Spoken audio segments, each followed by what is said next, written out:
Welcome to the Sleep is a Skill podcast. My name is Molly McLaughlin, and I own a company that optimizes sleep through technology, accountability, and behavioral change. Each week, I'll be interviewing world-class experts ranging from doctors, innovators, and thought leaders to give actionable tips and strategies that you can implement to become a more skillful sleeper. Let's jump into your dose of practical sleep training. Welcome to the Sleep is a Skill podcast. My guest today is Dr. Molly Maloof, and I'm grateful to say she has become a friend. And I was first actually introduced to her a few years back during the height of the COVID pandemic when we were all kind of stuck inside. And I happened to see a presentation that she was giving, a virtual presentation that she was giving on the powers of continuous glucose monitors and being able to impact your health as a whole, but certainly its effects on sleep. So she kind of got on my radar back then. And since then, she has just really made a big splash in the world of health. She's been doing this for quite some time, but I became aware of her work around that time and ongoingly. And I think you're going to be really interested in some of the things that she has to say in regards to health and longevity and how all of this can impact your sleep results. So let me read her bio to give you a little sense of the work that she's up to. Dr. Molly Maloof is passionate about extending health span through her medical practice, personal brand, and entrepreneurial and educational endeavors. She is passionate about optimizing health through food, technology, and psychedelics. She provides personalized medicine to world-class entrepreneurs, investors, and executives. Since 2012, she has worked as an advisor or consultant to over 50 companies in the digital health, consumer health, and biotechnology industries. She has been an educator since medical school and pioneered a course on HealthSpan for 3 years at Stanford University. She is publishing a book in 2023 this year on biohacking for women with Harper Wave Books. She's also the founder of a company that aims to reveal how the science of love can unlock the capacity for healing, connection, and creation within everyone. She is taking a platform approach by creating a variety of products and services that increase and enhance love within and between individuals. So clearly, Dr. Molly Maloof has far-reaching education and expertise, and we are going to dive into that deeply on today's conversation.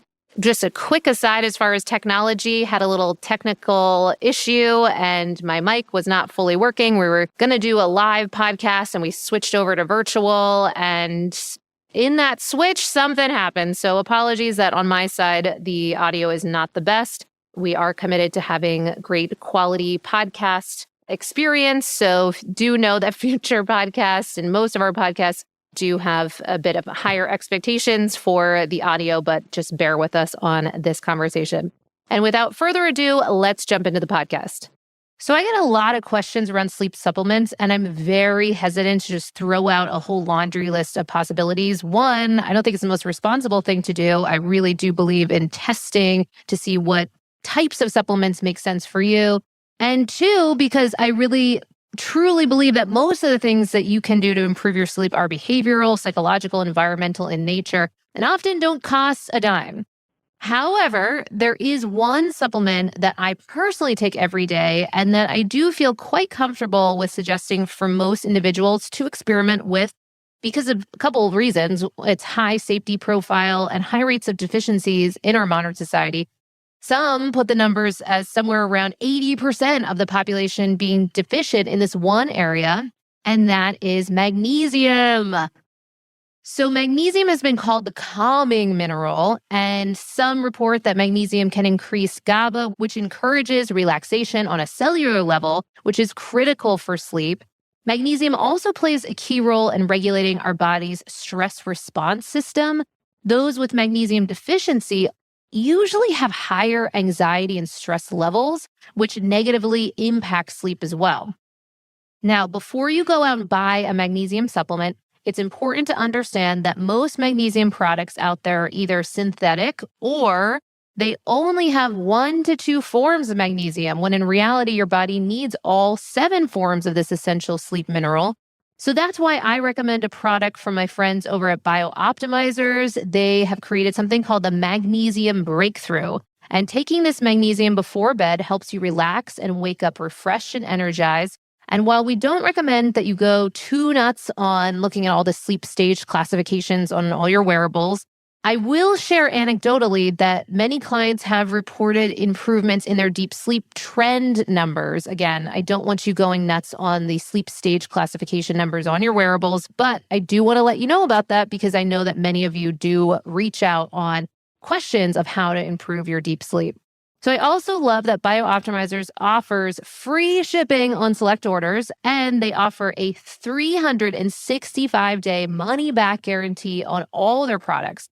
Plus, they have a customer satisfaction rating of 99.3%. Very impressive. And you can get 10% off Magnesium Breakthrough. Again, this is the same magnesium that I use every single night.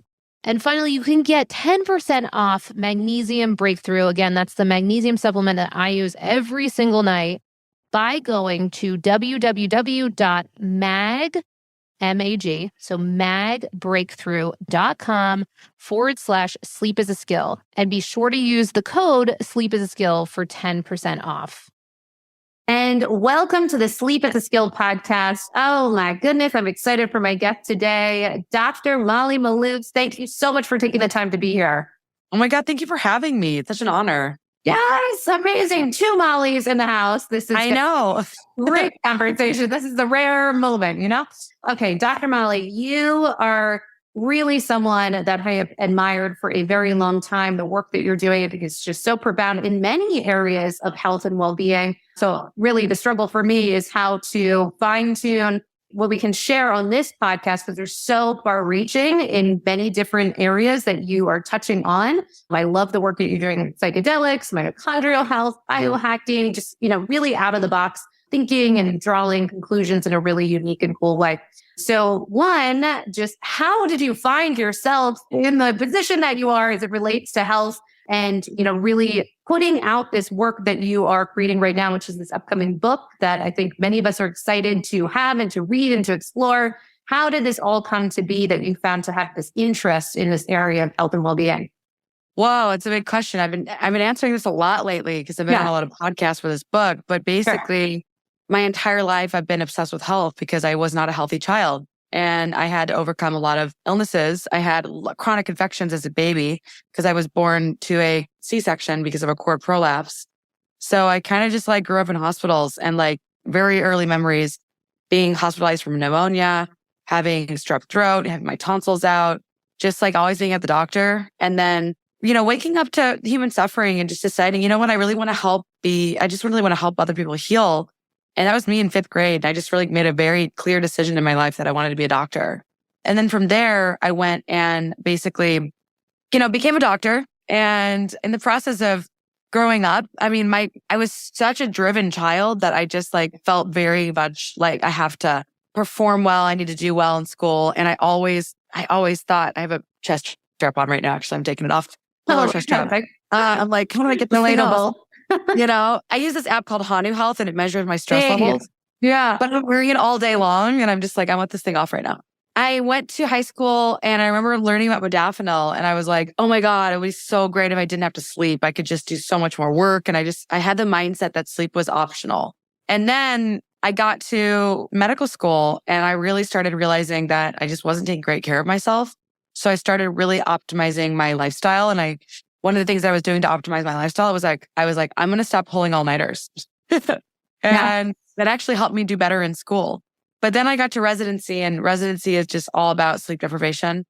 And it really affected my mental health. It really affected my happiness. I was super miserable in residency. And when I decided to commit my life to really optimizing health instead of just fixing sickness, that was when the first thing I did to optimize my health and start biohacking was my sleep. It was literally the first thing. I was like, wow, this is the thing. And interestingly, in medical school, I actually worked with a sleep doctor. I learned a lot about sleep that summer because I was basically doing an internship and I was studying sleep and I was reading books and textbooks on sleep. And I was actually helping her to research a book for sleep. So I got a ton of experience learning about things like drowsy driving and what sleep deprivation does to the body.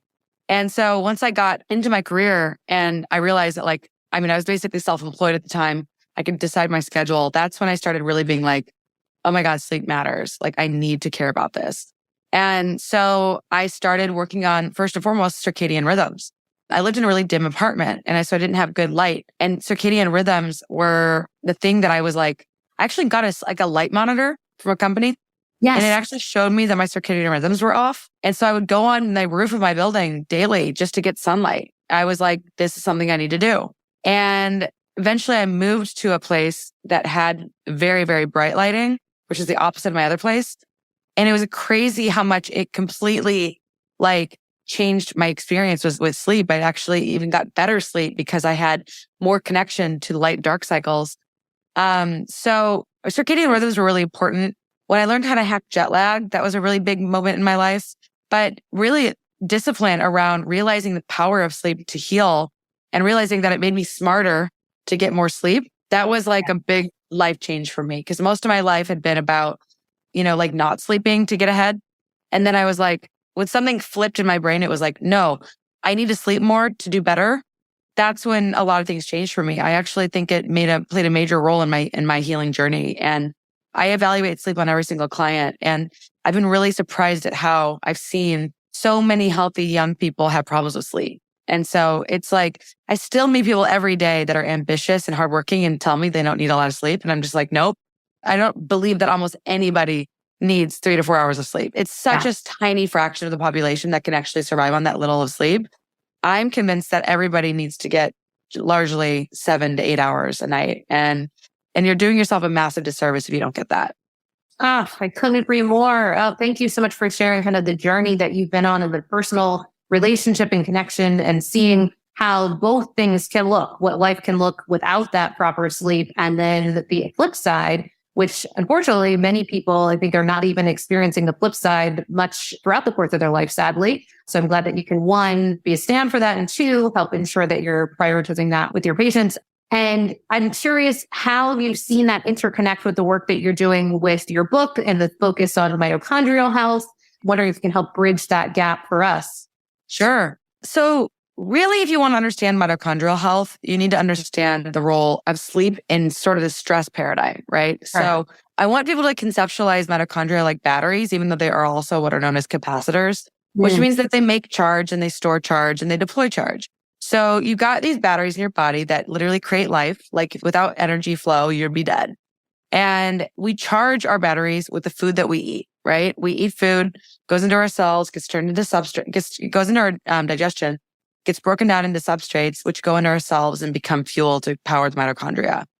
But we often break the mitochondria with a diet that isn't properly designed, right? So people eating the wrong foods, wrong times, wrong amounts, certainly can really damage mitochondrial function, specifically ultra-processed foods.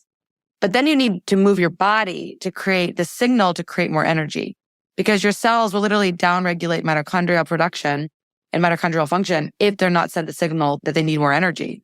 One of the biggest signals is movement.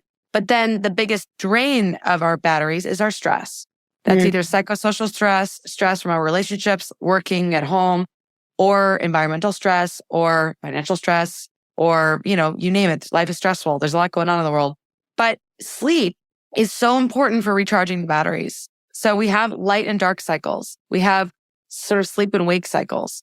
We have stress and recovery cycles. We have movement and recovery cycles. We have fasting and feasting cycles, right? We have heat and cold cycles, and we have hypoxia, hyperoxia cycles. And these are all of these toggling switches actually send signals to our mitochondria to adapt. And so if you do not sleep, you are literally stressing your body and increasing stress hormones. So cortisol goes up at night if you do not sleep. And so sleep deprivation actually increases the amount of stress we feel. So it actually drains the batteries. And so you're not recharging them and you're draining the batteries at the same time. This is why it's kind of important that we get on a proper circadian rhythm because it's intimately tied to our survival. It's intimately tied to our health and to our energy production. So anybody knows that if you go a night without sleep, you feel like shit. you feel tired. So we know that we need sleep for restoration. We know we need sleep for the lymphatic system activation, for cleaning out the garbage of our brains, and for rest and recovery repair. I mean, there's so much epigenetic signaling happening in the middle of the night when you're not awake. So sleep is productive. And I try to teach people that you can't just look at sleep as this thing that's optional. It's like there's a bunch of housekeeping that needs to be done when your eyes are closed. And I personally look at sleep as like a tool for problem solving. Like I love sleeping because I use my dreams as a window into my subconscious. So it's just like sleep can become this really beautiful, special place where you can come up with new ideas. It's a great creative place where you can, when I go to bed, I think about what I want to dream about. And then oftentimes I dream about it. So like, James Cameron, when he created Avatar, it came to him in a dream. So there's so much that we can look at sleep to do for us, not as this thing we have to do, but this thing that we get to do. Oh, I love that reframe. That's fantastic. And that really fits for me. I'm reading right now Why We Dream, not why we sleep, but why we dream. And I feel like it sounds like something that you would I got to read this. You got to read this. And I think you would really resonate with this. It really brings this full, cool, like mystique and intrigue, but also cultural background and kind of some history of how we related to our dreams, but then also modern research and science around what we so far understand about dreams. Still a lot of question marks, but really, really fascinating stuff. And I appreciate that. Sounds like you have some real intentionality around your dreams and the kind of setting yourself up powerfully as it relates to just your opportunity to get sufficient sleep, to be able to have sufficient REM cycles, to have these dreams be a part of your kind of day to day. So fantastic. And I love that you underscore the importance of optimizing our circadian rhythm. And we talk a ton about that over here in Sleep is a Skill. And one thing that we really want to do some more on is looking at understanding our infradian rhythm. And we do have, we've had a number of people that have touched on this, and actually been some of our more popular podcasts so far to date. And certainly I know that you're taking a stand for women's health, women's biohacking. And I'm just curious if you have any call outs as it relates to different times throughout our cycle and how that could connect with how we're managing our sleep. Well, what's really interesting that a lot of women don't even think about, I didn't actually put this in the book, but it's kind of an important topic, and it's the role of progesterone. Yeah. So progesterone naturally makes you more tired, and it actually makes you a little bit more, it's actually something that women who are going through menopause, when they're replacing progesterone, oftentimes their doctors will tell them to apply it at night because it actually can improve their sleep. So a lot of women who are wondering, like, why do I feel different 4 times of the month? Like, why is it that like part of the month I feel really energized and part of the month where I feel really tired? Part of it is these hormonal shifts in our bodies that are changing the way we feel. And so we need to learn to like just honor and respect our bodies and not just assume that we need more coffee.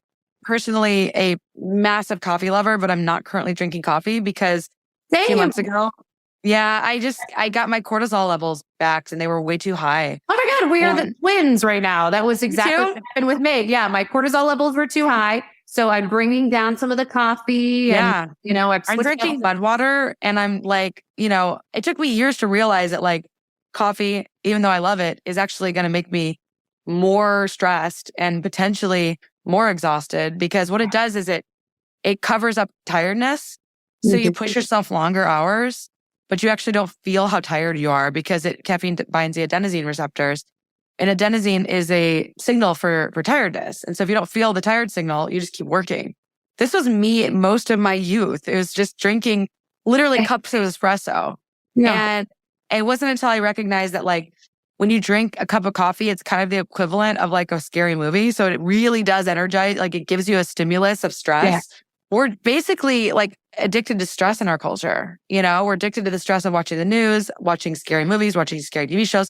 And we're also like, we're using, like a lot of people take synthetic stress hormones in order to focus. And coffee is a good example of like a way to actually induce natural stress in your body by forcing your body to release stress hormones. So if you are running at the end of this year, like many of us are, feeling like, I'm feeling way too tired, way too stressed, way too wired, way too edgy. If you're tired and wired, you're probably high cortisol, and it's a time for you to wean off of coffee. And I'm not technically doing any work with Mudwater now, but I did design a coffee detax program with them. So you can actually go on the website. It's for free. And it teaches you how to wean off coffee without getting headaches, which is pretty cool. Amazing. Oh, that sounds like a natural partnership too with the mushroom component and the whole thing. That's fantastic. Good. Okay. Well, I'm happy to hear that. And certainly we always appreciate those kind of tips and tricks for people that are looking to manage the, sympathetic response, parasympathetic response as it relates to sleep. So Really great stuff. So for women, then part of your kind of call it then understanding this rhythm that we go through. We talked about our cycles we touched on loosely a bit of the cycles for our circadian rhythm, but not forgetting, or maybe for many people, even beginning to learn about the fact that we have this infradian rhythm that happens for us around a month, every, 28 days. Yeah. So for each individual, and managing that accordingly, and how we can. Do you have particular ways that you think about that as it relates to your sleep? Well, it's funny because like in my book, I really go through nutrition, fitness, and stress levels a lot around the different parts of the cycle. Okay. One of the things that a lot of women don't realize is that you naturally get a little bit higher cortisol near the end of the month anyway, when you're starting to head towards menstruation. Yeah. So it's natural to feel edgier before you start your period. And you just have to like give yourself whatever rest you need. And that's really fundamental. Like I always feel way more energized at the beginning of the month. And then near the end, I'm just like, man, why is it that this is happening again?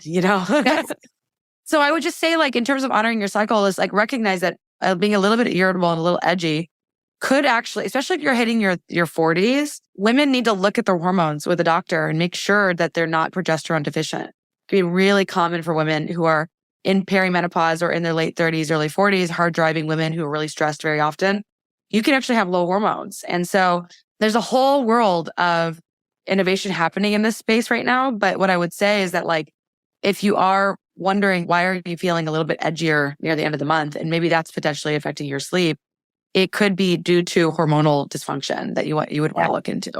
Yeah. Quick question on that. We do get a lot of people asking about, you mentioned progesterone, and, so some people message in, oh, I'm considering progesterone creams or supplementation. Do you have any call-outs for that as a possible approach if they are deficient of taking that supplement? Okay. I mean, it's really common in functional medicine to prescribe progesterone when it's low, especially if you see that there's an imbalance of estrogen and progesterone. Yeah. So I recommend getting a cycle map just to look at your cycle and overall just find out like, where are you at in both of these? Because progesterone deficiency can certainly contribute to estrogen dominance if your estrogen is high and progesterone is low. And in that case, replacing with progesterone along with your cycle, specifically the second 14 day, like the second half of your cycle, is typically when you would want to start it after ovulation. But again, this is a conversation you really got to have with your doctor to make sure that you're a candidate, because there's plenty of reasons why you may not be. But it's funny because if you are going to start progesterone, you might actually want to take it at night because it may end up helping you with your sleep. So sure. Great.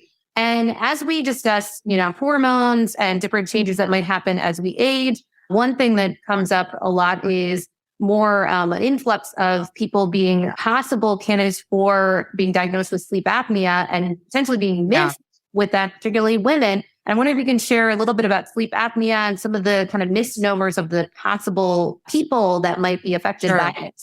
Well, first off, I'm certainly not an expert in sleep apnea, but I've certainly learned a lot by having multiple clients get sleep apnea. And these were thin men, by the way. These were certainly not like what you would expect, like the obese client who has a thick neck, like that. That's sort of the traditional concept of sleep apnea. And you see that a lot, but it can happen in people who are lean. And so typically people who are lean, it can relate to airway obstruction as a result of potentially jaw misalignment or palate issues, or simply your tongue, dropping into your tongue sort of causing a little bit of airway.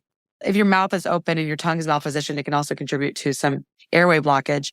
So mouth breathing is a problem for both men and women, and it's also contributing to facial problems, like people's faces are changing because of it.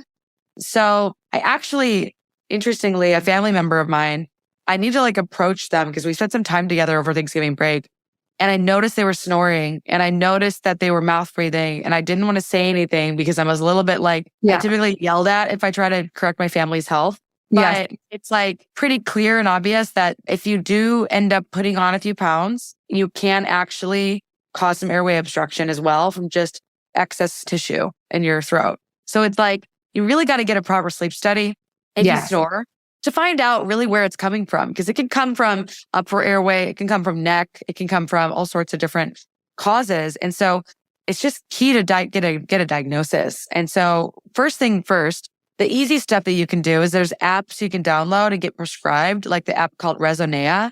And it's like a tool you can just have a doctor prescribe you, and you can get a audible sleep study, basically detecting if you're snoring or if you're gasping. And then on top of that, there's other companies that will send you like wearable devices. I can't remember the name of this one company, but basically they'll send you a wearable device for home use, and it'll basically listen and it will detect movement around sleep apnea. And so it can do a decent job at diagnosing it at home.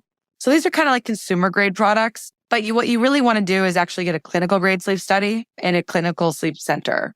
And that's going to give you the most accurate assessment. But it does require you to spend the night at a doctor's office. But getting a CPAP machine can really transform a person's health. And it's really important that you properly get your CPAP machine to fit you properly. So these masks can be malpositioned. And one of my clients was using a CPAP, and he was like, he really felt like it was working and then it wasn't working. He wasn't sure why. And I was like, well, let's look at your model.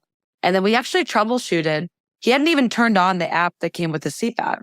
And we discovered that by looking at the app and by looking at the settings on the app, we could actually discover that, oh, in fact, it might have been the mask misalignment that was causing the issue. So it fixed the mask and it fixed the problem. So sometimes you need a doctor just to help you kind of like work through these issues with these devices, because they can be a little bit confusing. But suffice to say that it's becoming a bigger and bigger problem. I'm seeing it more and more in younger people. And sometimes people need to get surgery to fix their jaw. I've actually seen people get full surgeries to change their jaw. It did change their appearance a little bit, but it was surprising at how it did completely ameliorate their sleep apnea. So it can be a really long journey for people to actually solve this. Absolutely. And often the change in appearance, not always, but often has even been pointed to improving our perception of beauty. So this is a whole conversation. I know you lectured at Stanford. Yeah. I was at Stanford recently for, they kind of had a sleep meeting, if you will. And they had many, many people there speaking on the topic of kind of the latest and greatest in sleep. And they were speaking to how we breathe and its connections with beauty and the change in skull shape and what's happening there, this malalignment that you're speaking to, and some of the effects really deviating from some improvements that could be made if we correct the root cause and the root problem. So I so appreciate you speaking to that. And then some of the kind of both consumer grade things, that approaches that we can take, at-home sleep study tests, and some of the being FDA approved and beyond, and then checking into, sleep labs to go further. Really important call outs, because, we can talk about all these things to improve sleep, but if you've got sleep apnea and that's not being handled, then kind of good luck with really impacting your health. So then beyond this, one of the things that we like to kind of explore to even get more clear on how are our guests that are really passionate around these topics of sleep, how are they managing their sleep? So we like to always ask a few questions and learn some more by understanding what you're doing. So I think this might be helpful for our audience. So one would be, what are you doing as it relates to your nightly sleep routine right now? And I'm sure you're book launch, you're traveling, all these things. I'm sure it's dynamic, but what might we learn? You're on the road or at home? Well, I'd say that first and foremost, I really do like to maintain a healthy sleep schedule. It really does make a difference in my health. And I, generally before I go to bed, I think it's really important to people have proper oral hygiene. So it's not just about brushing your teeth. It's also about flossing and tongue scraping and really cleaning your mouth. It's so important. I don't use mouthwash. Most mouthwash is really not good for you. Listerine is actually going to inhibit nitric oxide production and actually decrease sexual function, which is interesting. So would definitely avoid Listerine as much as you can. And then I've always washed my face before I go to bed. It's a habit since 8th grade, because I started wearing makeup. And so washing my face and, applying, whatever cream I'm using regularly, which is typically, I use this sleeping mask by this company, Young Goose. It's a great product. Yeah. And then it really depends on if I'm taking a bath or not. So most nights I'll take a bath, and then in the bath, I'm just totally trying to wind down and relax. Sometimes, reading a book, sometimes watching something on my phone, sometimes, reading a magazine or something. But I like to spend time, sometimes just meditating and just sitting in the bathtub. During the full moon and the new moon, I like to create intentions. And oftentimes I do that in the bathtub. So bathing is very important to me. It's a good way to just raise your body temperature before you go to bed. And then like, I love my bed so much. I have this like amazing bed and I have it's memory foam with a mattress topper, was really great bedding from the company store that my mom got me. And it's like such an incredibly wonderful, comfortable bed that I just like love getting into it every night. And typically before bed, I will read, or I do have to say, I try not to watch TV, but I have been watching the White Lotus because it's exceptional television. I've heard amazing things. I watched the first season, but I haven't seen the second season. It's really good. It's really, really good. So I don't like to use a lot of blue light before I go to bed. I do have blue blockers that I rarely remember to use. Yeah. But I also try not to use my phone very regularly before I go to sleep. I have a whole room, like a whole living room of biohacking tools. So it really depends on the night and how I'm feeling. Yeah. Like whether it's the morning or the evening, I like to use one of the biohacking tools. Sometimes I'll lay on a biomat and just like finalize the things I'm doing or read. Sometimes I'll lay on the PEMF mat. Sometimes I'll use a Theragun. But like, I do like to, it literally took me so many months of not getting proper recovery this year to actually get into the habit of using my recovery tools. Like I did not actually, I hadn't even pulled them out of the boxes and stuff. I'd moved into my place in June and I had all these recovery tools, but I wasn't using them. And I was getting really stressed out. And I was like, Molly, you have literally every tool you can think of. Why are you not using these? We just had to say, you know, you gotta take your own medicine. You gotta do it. Yeah. So that's my evening routine. It's typically like winding down in bed. And I like to spend a good 15 minutes before I go to sleep, setting intentions and praying and visualizing, just thinking through the world, like the life that I want to live, and just trying to spend that time really just relaxing, praying, going into sleep. But like, I love that space between sleep and wake, that beautiful liminal space where you can really just get into that like theta waves and just, really think about your life. And so I think it's a powerful tool, very powerful space. Oh, amazing. I love that evening routine. I love your point around how sometimes when it can be swimming in all these kind of biohacking tools and gadgets and what have you, then sometimes we don't remember to utilize them, and the difference that can be made when we actually start stacking those and applying those. So it's fantastic. Yeah. And I love your call out too around mouthwash. You've been the only person, I think, besides, of course, Amy B. Killen mentioned that for sure. And then another expert on nitric oxide. So I appreciate you bringing that full circle because not enough people are speaking about that. So it's great. Yeah. And then your morning routine, we're making the argument that can impact our sleep. And I love that you pointed to that you had literally even tracked quantifiably your light output. Actually, downstairs just got delivered this new button that tracks the amount of light that you're getting throughout the course of the day. It's LYS is the name of the company. They're the largest database of light information on the planet. So really excited to kind of explore that. I love that you've been playing with that. So what would you say makes up your morning sleep routine, if you will? Well, I would say that first thing in the morning is very similar to the nighttime. That 15 minutes right when you're about to wake up is it's such a powerful space for manifestation. So if there's one thing that anyone gets out of this podcast today, it's like you've got 15 minutes in the morning and 15 minutes in the evening when you're about to fall asleep or you're just waking up, where your brain is primed for programming. So program your brain the way you want to live your life. Whatever you want to manifest, whatever you want to do or be, that space is powerful. And so harness it. And so I like to spend that 15 minutes just like thinking about my day. How do I want my day to go? What do I want to be? What do I want to do? Do I want to go to the gym? Do I want to go ride my bike? This morning, I was like, well, I'm going to ride my bike in the evening. So maybe I'll do Higher Dose just sent me a sauna blanket. And I was like, maybe I'll just do a sauna this morning.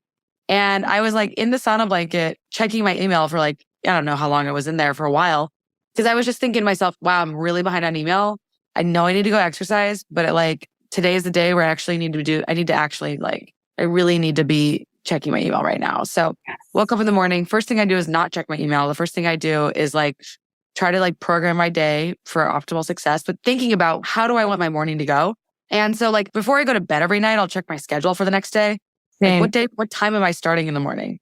And then what time am I ending in the night? So I like to just know, okay, what does my morning look like so that I can prepare for my day? I really hate being rushed into the day. It does happen, but it's my ideal mornings are actually fairly open for me to design. And so typically it's usually going to be a workout sometime in the morning, and or if I'm not working out, doing something restorative like sauna blanket or sitting in front of a red light for a little while.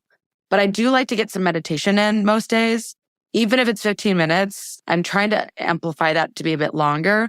But breath work or meditation is really powerful in the morning just because it sets your entire tone of your day. It really changes the whole tone of your day.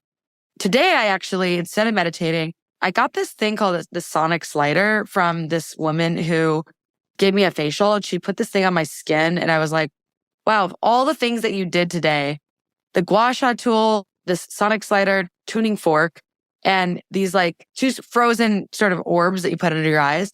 I got all these little tools for my skin. And I had to say that this tuning fork thing, I was really fascinated. So I was like, I'm going to go buy one of those. It's like a tuning fork that has like a smooth end where you can rub it over your skin. You can buy like a 21-day program through this woman's website. And basically like, I was like listening to some of her short videos all about really getting in tune with your body and really getting in tune with self-love and in this concept of clearing guilt. And I really just felt like it was a really fun way to start sometimes it's fun to change up your routine. Sure. So I've been playing with that tool in mornings. It really is kind of a wonderful way to just kind of like rub it all over your body. It's really interesting. Even if it's just a placebo, I still think that it's great. And sometimes I do things just because they feel good. I used to do a lot more fasting when I was more insulin resistant. So years ago, I used to be pretty insulin resistant and I didn't even know it. It was like many years ago that I was actually like wearing a blood sugar monitor. It was like 2014. My fasting blood sugar was like in the upper 90s and my postprandial blood sugar was like definitely hitting above 140 regularly. So I was basically insulin resistant and didn't know it until I started measuring it with my blood sugar monitor. So fasting became a tool for me to heal my insulin resistance. But since I fixed it and I'm pretty insulin sensitive, my hemoglobin A1C is like 4.7. My fasting insulin is like 3. My fasting glucose is like 80.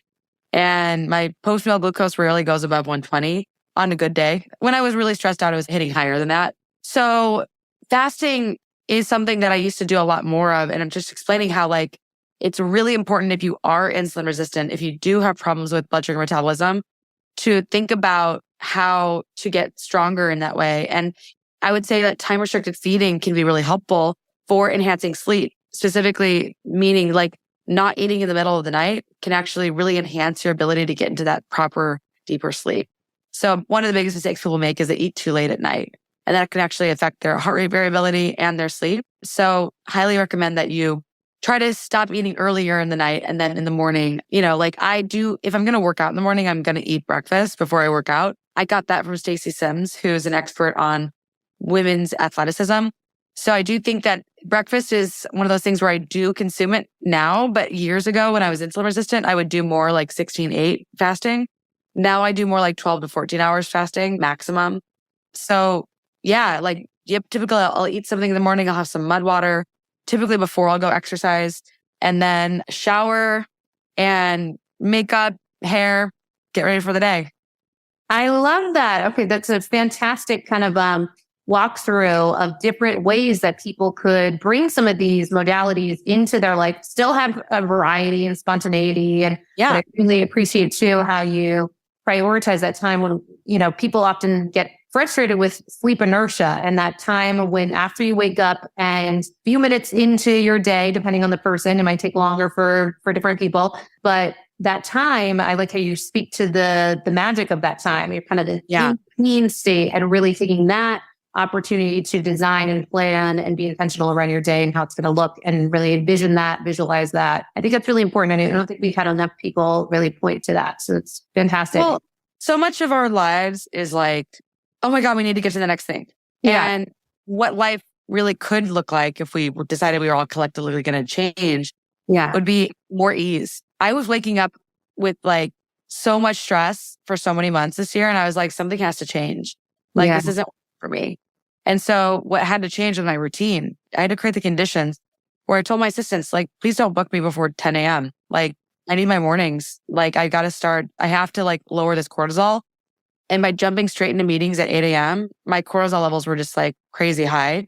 So I still work a lot and I'm in nonstop calls all day long, but I do need a few hours in the morning just to get started before the day begins. And oftentimes like around 9 a.m., I'm like getting started on my day in front of the computer. And so it's kind of key for me to have that time beforehand typically between 6 a.m. and, 9 a.m. where I can just like slowly ease into my day. Now that's going to change eventually if I have children, obviously. Yeah. But I do appreciate how it feels right now. I mean, it's funny. They say that single women are the happiest women, like they're the happiest people in society. And it's probably because we don't have to do anything in the morning. But like, I do anticipate, I mean, I grew up in a family where we were very regimented in the morning. Like you got up, you made your lunch, you got ready, you got into the car, you drove to school to your dad, and then you came home. And it was like my mornings in my family were always very regimented. And I think that morning routines are really healthy for children and for adults. And a lot of people lose their routines when they become adults and they actually miss out on that, sort of like planning and programming your day for success. And that was just how I was raised. And I think it did play a role in my evolution. And I think when I started getting back into my morning routine and my evening routine, like what I first started doing, honestly, was I was printing out these notebooks and I actually would create a whole notebook. And it was like everything I wanted to do in the morning and everything I would want to do in the evening. And then all of the things during the day that I could do. And I would just check off the stuff that I did that day. And it was like a notepad, right? And it was like a to-do list. I actually might make another one of these because these were I should just publish this thing. It was such a cool. Please. You heard it here first. It was just one of those things where it was like, I would go to FedEx and I would have these things made. And I'm like, I should just publish this. This is like a thing to make and sell. Yes. Do it. Can we take a test, please? Yeah. Fantastic. That's great. Okay. So lots of kind of insights and practical applications there for people to kind of test with. And then also from the physical perspective, what might we see in your sleep environment on your nightstand or maybe proverbial nightstand as you're traveling or what have you? I know. Thing there. Okay. So on my nightstand right now, it's really interesting. I have earplugs, I have mouth tape, I have eye masks, and I'm not actually using my mouth tape right now or the earplugs right now. Sure. But I am using my eye mask and a whole stack of books. That's on one nightstand. On the other nightstand, there's like an essential oil diffuser. And what else is over there? A few different essential oils. But yeah, I'd say like my nightstand is like typically books. And then like that tuning fork is on there. Yeah. And then I have this like random device called a spectroscope that this company sent me. And it's like a wearable on your face. It like stimulates the mitochondria in your skin. And I do think that my friends have commented, they're like, your face looks lifted. And I'm like, I think it's because I'm using the spectroscope like every day. I am admiring your skin on half of this podcast. We're going to have to make sure we show a clip of its glow. And you think that this part of it is this product? Thank you. Maybe. I mean, I do sit in front of a window and it's getting kind of dim. But yeah, I mean, the thing people always ask me about is my skin. But I swear to God, I don't use that many products. Like really good skin comes from within. And I wore a little bit of makeup today. But yeah, the key is like, proper nutrition, proper exercise, and a few good products is really helpful too. Sure. Wow. Really interesting. I love that.